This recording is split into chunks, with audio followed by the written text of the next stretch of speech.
마가복음 6장 읽겠습니다. 예수께서 거기를 떠나사 고향으로 가시니 제자들도 따르니라. 안식일이 되어 회당에서 가르치시니 많은 사람이 듣고 놀라 이르되 이 사람이 어디서 이것을 얻었느냐? 이 사람이 받은 지혜와 그 손으로 이루어지는 이런 권능이 어찌 됨이냐? 이 사람이 마리아의 아들 목수가 아니냐 하고 아니냐? 야고보와 요셉과 유다와 시몬의 형제가 아니냐? 그 누이들이 우리와 함께 있지 아니하냐 하고 예수를 배척한지라. 예수께서 그들에게 이르시되 선지자가 자기 고향과 자기 친척과 자기 집 외에서는 존경을 받지 못함이 없느니라 하시며 거기서는 아무 권능도 행할 수 없어 다만 소수의 병자에게 안수하고 고치실 뿐이었고 그들이 믿지 않음을 이상히 여기셨더라. 이에 모든 촌에 두루 다니시며 가르치시더라. 12제자를 부르사 둘씩 보내시며 더러운 귀신을 제어하는 권능을 주시고 명하시되 여행을 위하여 지팡이 외에는 양식이나 배낭이나 전대의 돈이나 아무것도 가지지 말며 신만 신고 두 벌 옷도 입지 말라 하시고 또 이르시되 어디서든지 누구의 집에 들어가거든 그곳을 떠나기까지 거기 유하라. 어느 곳에서든지 너희를 영접하지 아니하고 너희 말을 듣지도 아니하거든 거기서 나갈 때에 발 아래 먼지를 떨어버려 그들에게 증거를 삼으라 하시니 제자들이 나가서 회개하라 전파하고 많은 귀신을 쫓아내며 많은 병자에게 기름을 발라 고치더라. 아멘. 예수님께서 나사렛으로 가셨어요. 고향으로. 제자들도 함께 가서 안식일 날 가르치시니 많은 사람들이 주님의 가르치심과 그 지혜와 그 권능 때문에 깜짝 놀랍니다. 그런데 고향 사람들이 예수님의 그 말씀, 입에서 나오는 하나님의 말씀의 그 지혜와 그 권능을 보고 말씀을 받아들이지 않습니다. 그 보고도 받아들이지 않죠. 왜냐하면 어릴 때부터 예수님의 유년 시절을 함께 쭉 같이 살아왔고 예수님의 형제들을 너무나 잘 알고 있었죠. 근데 이해가 안 되는 거죠. 우리는 그렇게 생각하잖아요. 만약 지금 예수님이 우리 육신의 눈으로 볼 수가 없습니다. 그러면 이런 생각 한번 우리가 해보지 않습니까? 만약에 예수님을 실제로 볼 수 있다면, 내가 그 시대에 예수님과 함께 동행했다면, 그리고 예수님을 내가 손으로 만질 수 있다면 얼마나 더 예수님을 사랑하며 사모하며 따라가며 헌신할 수 있을까? 참 그러면 좋겠다 이런 생각을 한 번씩 가지게 되는데요. 실제로 그 동네 사람들은, 고향 사람들은 예수님을 만지고 듣고 같이 이야기하고 대화할 뿐 아니라 함께 오랜 기간을 같이 동고동락한 사람들이잖아요. 그런데도 불구하고 예수님을 배척한 이유가 뭘까요? 이 동네 사람들, 수십 년을, 최소한 30년을 예수님을 지켜본 이 사람들이 하나님을 받아들이지 않습니다. 그런데 아기 예수님이실 때요. 아기 예수님이실 때 안나와 시므온이라는 그 할머니 할아버지 선지자를 한번 보세요. 아기 예수님은 아무것도 할 수 있는 게 없습니다. 그런데도 불구하고 한눈에 알아보죠. 이분이 그리스도다, 메시아다. 그래서 어떻게 이런 차이들이 있을까? 오랜 기간을 같이 동고동락한 사람도 예수님을 오히려 배척하고 처음 예수님을 아기 예수님 때 본 안나 시므온은 바로 하나님의 아들이심을 확신하고 영광을 돌립니다. 왜 그럴까요? 사람들이 보는 관점이 다르다라는 거죠. 내가 어떤 안경을 쓰고 있느냐에 따라서 전혀 예수님을 하나님의 아들로 보지 못하고 메시아로 보지 못할 수도 있습니다. 그러니까 보면 장사를 하시는 분들을 보면 제가 비유를 썼지만 휴대폰 가게를 하시는 사람은 길을 갈 때 휴대폰 가게만 보입니다. 식당을 하시는 분은 식당만 보입니다. 그리고 부동산 하시는 분은 집만 보이겠죠. 선생님들은 뭐가 보이겠습니까? 학교가 보이고 목사님들은 교회가 더 눈에 보입니다. 어떤 안경을 썼냐에 따라서 자기가 원하는 것이 보이는 것입니다. 지금 동네 사람들은 어떤 안경을 썼을까요? 예수님에 대해서 볼 때마다 하나님을 가지고 내가 하나님에 대한 관심, 천국에 대한 관심, 하나님의 나라, 보이지 않는 하나님을 내가 만나고 싶다. 그분을 사랑하고 싶다. 이런 중심의 안경을 쓰고 예수님을 본 적이 없습니다. 그냥 세상적으로 돈, 물질, 권세, 명예, 좀 더 우리 집안이 크냐, 저거 집안이 크냐, 굉장히 인간적이고 육적이고 세상적인 관점으로만 주님을 보니까 주님을 그토록 오랫동안 옆에 같이 살았어도 불구하고 예수님을 보지를 못하는 것입니다. 주님은 어떤 분이십니까? 아무것도 없습니다. 권력도 없고 돈도 없고 학벌도 없고 정말 아무것도 가진 것이 없는 예수님이잖아요. 육적으로 보면은요.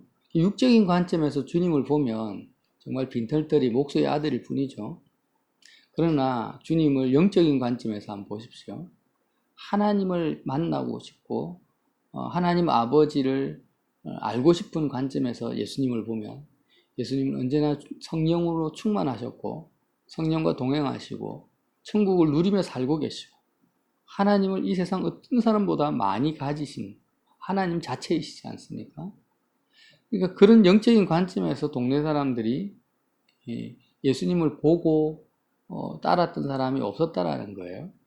그러니까 이렇게 사역을 시작하시면서 본격적으로 말씀을 가르치시고 기적을 베풀었는데 여태까지 주님을 봤을 때 육적인 관점, 세상적인 관점으로 계속 보고 판단했던 그 판단들이 사람들의 마음에 다 쌓여 있었다라는 겁니다. 쌓여 있었는데 그러니까 한마디로 말하면은 죄가 쌓여 있었다고 말할 수 있죠. 죄가 쌓여 있으니까 주님이 복음을 전해도 그 주님의 복음을 전혀 받아들이지 않고 오히려 배척합니다. 그래서 주님이 4절에 예수께서 그들에게 이르시되 선지자가 고향과 자기 친척과 자기 집에서는 존경을 받지 못하면 예수님뿐만 아니라 구약의 많은 선지자들이 그렇게 하나님의 말씀을 전했지만 특별히 고향 땅에 있는 사람들이 배척을 합니다. 왜? 사람을 볼 때 항상 이렇게 보아왔던 것이죠. 그래서 우리는 내가 영적인 삶을 살고 거룩한 삶을 산다 할지라도 그러니까 이게 무슨 말이냐면 삶 자체가 복음이죠. 예수 그리스도의 정상적인 삶 자체가 복음입니다. 그러니까 주님을 봐왔다라는 것은 계속 복음을 들어왔다라는 거하고 똑같은 거라는 거죠. 선지자를 보았다. 선지자가 하나님을 경외하며 하나님의 말씀에 순종한 성령 충만한 삶을 살았을 거 아닙니까? 구약의 선지자들도. 그러니까 선지자를 봤다. 평상시에. 그러면 뭡니까? 그의 삶을 봤다라는 것이고 그는 복음을 들었다라는 거예요. 삶을 봤는데도 그를 통해서 하나님을 만나지 못했다라는 것은 계속 복음을 배척해왔다라는 거죠. 하나님의 말씀을 배척해왔던 것은 그건 죄죠. 그 죄가 계속 쌓여왔었다라는 겁니다. 결국에는 죄가 쌓이면은 마음이 더 다치고 마귀 역사가 심해지고 강팍해짐으로 말미암아서 이제 하나님의 심판 속에 들어갈 수밖에 없는 것입니다. 하나님의 심판이라는 것은 다른 것이 아니라 복음을 받아들이지 않는 것. 하나님의 말씀을 받아들이지 않는 것 자체가 심판입니다.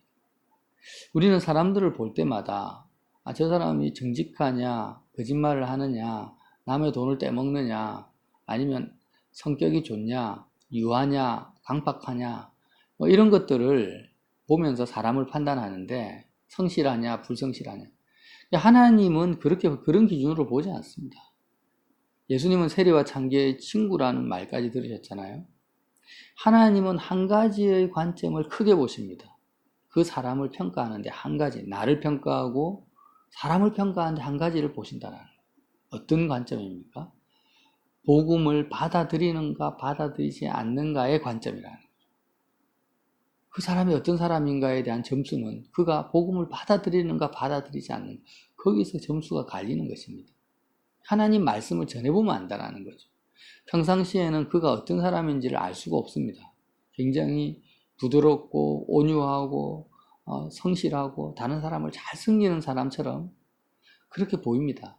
그런데 복음을 한번 전해보십시오. 하나님의 말씀을 전해보십시오. 십자가를 전해보십시오. 그러면 그 십자가의 복음 앞에서 그가 어떻게 반응합니까? 갑자기 사람이 돌변해서 강팍해지고 배척하고 그렇게 반응을 하면 그는 사실은 악한 사람입니다. 하나님 보시기에 악한 사람이고 세상을 사랑하는 사람이라는 거죠. 그래서 결국에는 하나님을 사랑하는 것과 세상을 사랑하는 것, 이 두 가지를 보신다라는 거죠. 무엇을 더 사랑하는가? 복음은 세상을 사랑하지 말고 하나님을 사랑하라는 말씀이죠. 복음의 내용 자체가. 결국에는 그는 평상시에 겉으로는 도덕적이고 윤리적이고 친절해 보인다 할지라도 그의 마음의 깊은 영역은 세상을 사랑하고 있다. 이 세상에 속한 것을 애착을 가지고 집착하고 붙잡고 있었기 때문에 세상을 버리고 십자가에서 세상에 대해서 죽어라. 그리고 하나님만을 기쁨으로 가져라. 이 복음을 전했을 때 너무나 거부감이 생기고 분노가 생기고 무슨 소리 하느냐 하면서 배척하게 된다는 거예요. 세상을 사랑하고 있다는 거죠. 그래서 그는 사람들로부터 인정과 칭찬을 받고 존경을 받는다 할지라도 정말 십자가의 복음이 전거되었을 때 복음을 받아들이지 않습니다. 그는 악한 자입니다. 하나님 보시기에 악한 자라는 거죠. 우리는 그렇게 사람을 봐야 된다는 거죠. 그래서 고향 사람들이 그렇게 계속해서 배척했다라는 거죠. 모든 촌을 두루다니면서 가르치시면서 제자들에게 둘씩 보내시면서 이제 복음을 전하라고 권능을 주십니다. 근데 뭐라고 하십니까? 제자들에게 8절에 명하시되 예행을 위하여 복음 전하는 것을 위하여서 지팡이 외에는 양식이나 배낭이나 전대의 돈이나 아무것도 가지지 말고 신만 신고 두 벌 옷도 입지 말라고 하십니다.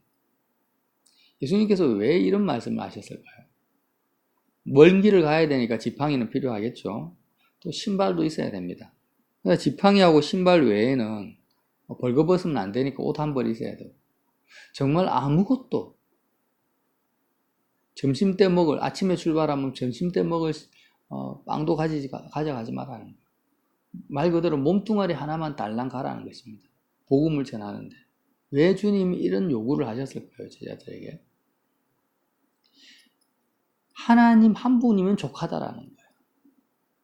지금 제자들이 회개하라 하면서 회개하라 천국에 가까웠다 하면서 복음을 전하지 않습니까? 근데 그 복음의 내용이 뭐냐면 너희들이 이 땅에서 많은 것들을 가지고 많은 것이 있어야만이 행복하고 기쁘고 즐거울 것이라고 만족할 것이라고 생각하지만 그렇지 않다라는 겁니다. 정말 내가 하나님을 가지고 하나님을 소유하면은 옷도 두 벌도 필요 없고 아무것도 필요가 없다라는 거예요. 정말 하나님만 있으면 된다라는 거예요. 그리고 또 무엇보다 중요한 것은 내가 육적으로 있든 없든지 간에 그것이 중요한 게 아니고 내 마음으로 이 세상의 것 어떤 것도 붙들면 안 된다. 이 세상에 속한 것 어떤 것이라도 내가 마음으로 나의 기쁨으로 나의 만족으로 나의 필요로 붙든다면 마음으로 붙든다라는 게 뭔지 아시죠? 마음에 집어넣고 사는 거예요. 내 마음에 집어넣고 이 세상에 속한 것을 내 마음에 붙들고 집어넣고 살고 있는 그 상태가 뭐예요?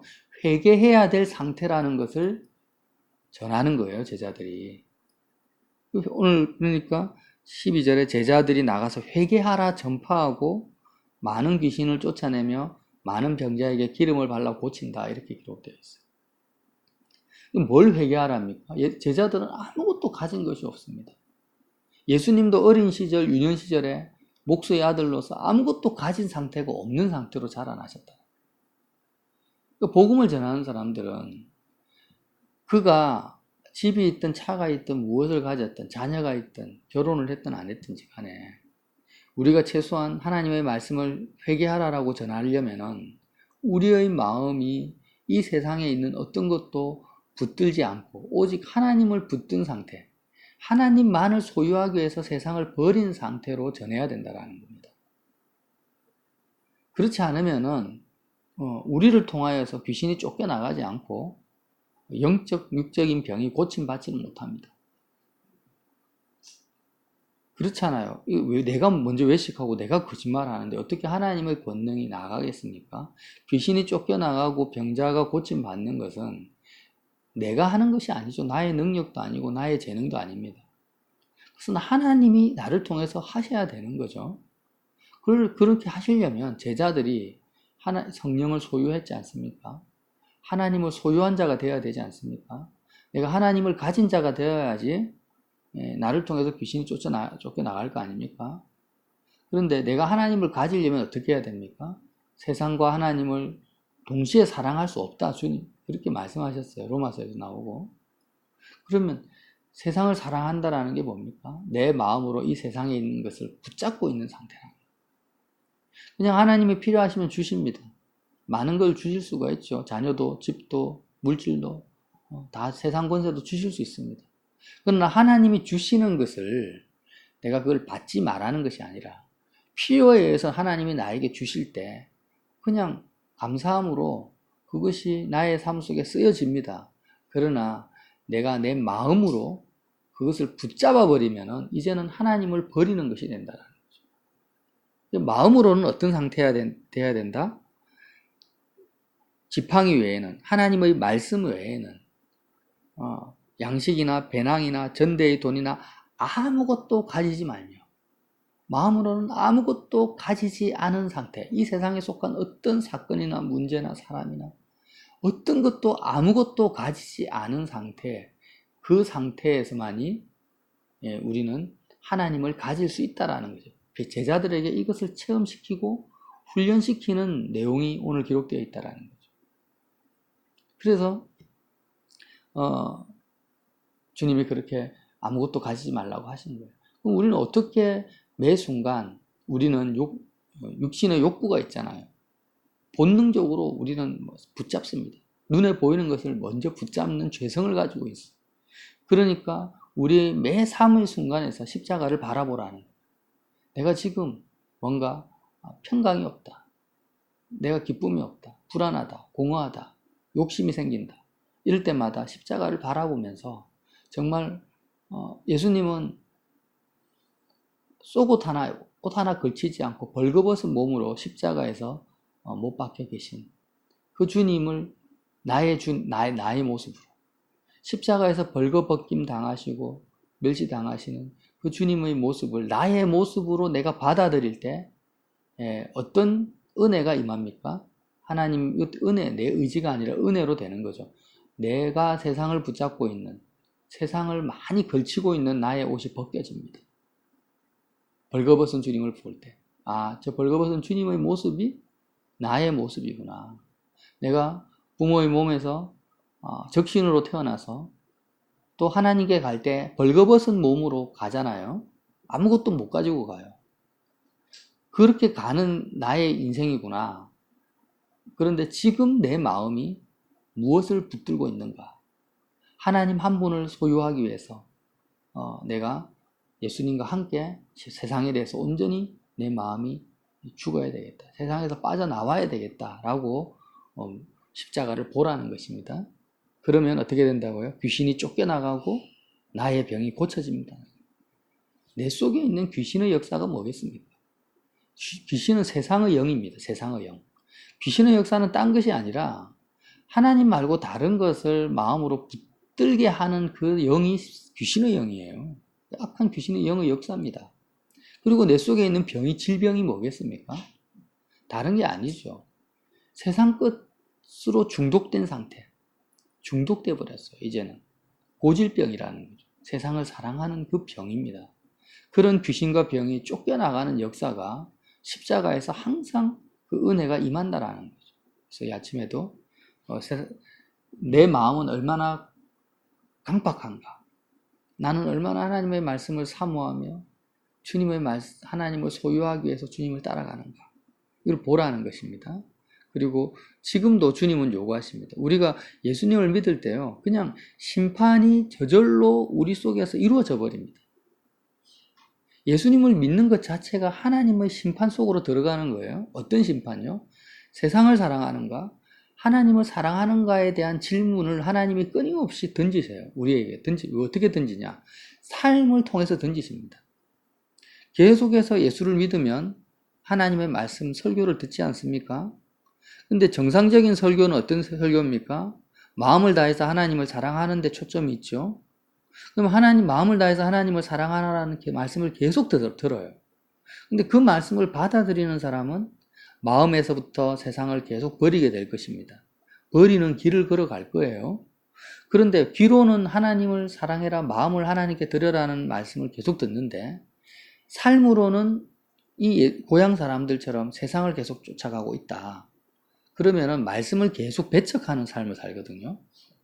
교회는 다니지만 말씀을 계속 배척하는 삶을 사는 거예요. 교회를 다니면서 설교를 들으면서 더 세상을 구하고 있다. 그것 자체가 심판이라는, 그 사람의 마음이 강팍해지고 완악해지고 더러워져 가고 있다라는 거예요. 결국에는 어떻게 될까요? 나중에는 완전히 예수님을 메시아로 그리스도로 받아들이지 않고 하나의 도구로 세상 것을 더 많이 가지기 위한 수단으로 예수를 믿게 된다는 거예요. 이것이 하나님의 심판입니다.